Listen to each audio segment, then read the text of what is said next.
Well, with the Russia investigation and immigration debate raging on, infrastructure still sharing some of the spotlight, though, especially after news that President Trump is considering a 25-cent per gallon increase in the gas tax to help pay for some of that infrastructure building. So here to weigh in, someone who should know all about this, former U.S. Secretary of Transportation under President Bill Clinton, Rodney Slater. Rodney, thanks so much for joining us. Thank you, Ashley. Okay, it's an ambitious plan, to say the least. 1.5 trillion, if I'm correct, You're of correct. which 200 billion comes from the federal government. That still leaves an awful lot between the states and the private sector to come up with. 1.3 trillion to kick in. I mean, is this realistic?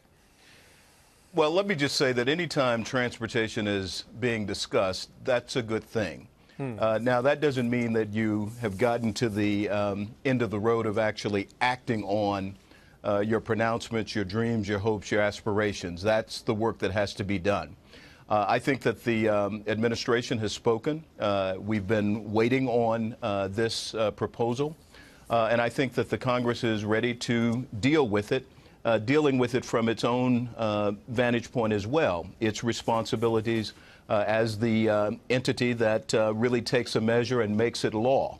And so I think that it's going to be an exciting time over the next few months, and hopefully we'll come out on the other end with something that will be truly visionary and a significant investment in infrastructure. You know, it's interesting. The Wall Street Journal had an article earlier this week saying that a lot of the big private equity funds, Blackstone and others, they're not really interested in getting involved in this project. They say that it's a bit of a paradox because it does create incentives for investment, but most of the equity funds and the big fund managers are not really interested because they have to deal a lot with local and state governments who do a lot of the organizing and assessments of these projects, and it gets very messy and it can take a long time, even with some of the permitting process speeded up, that the big money in the private sector doesn't look at this as a good deal.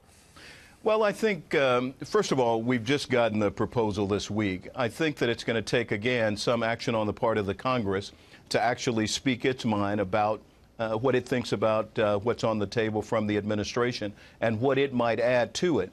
I think it's very interesting that you've had some of the leadership talk about breaking out those parts that they think they can move quickly, those parts that may have more appeal to the private sector. But clearly what has been put on the table, it somewhat reverses what has been the approach in years past, where the federal government actually leads, provides major dollars, and then you ask the states and locales to be participants. Also, I do think that it's important to provide creative and innovative financing techniques that encourage the private sector to participate. But we'll know more as the specifics are dealt with, as they're put forth. And I do think that at the end of the day, if it's something that is creative and truly visionary, that the private sector will respond positively. Rodney, you know, we've got this proposal out there from the administration, a 25-cent gas tax per gallon. I just get this horrible feeling that we're going to end up paying a lot more in tolls and, you know, nickeled and dimed to death on this. Is that a big concern? Well, let's face it now.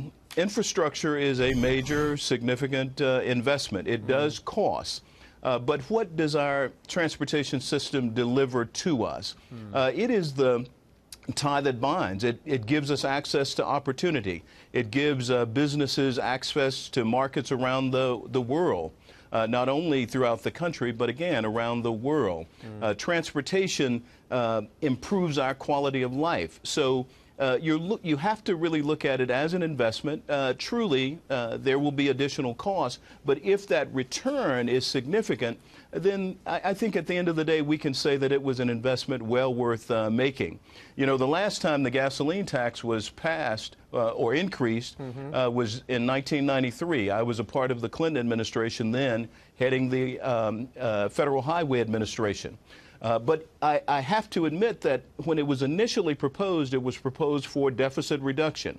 The president had made a commitment to cut the deficit in half, put our economic house in order so that we could then invest. Well, in 1998, when we reauthorized the transportation bill at that time, we were able to move that 4.3 cents into the Highway Trust Fund.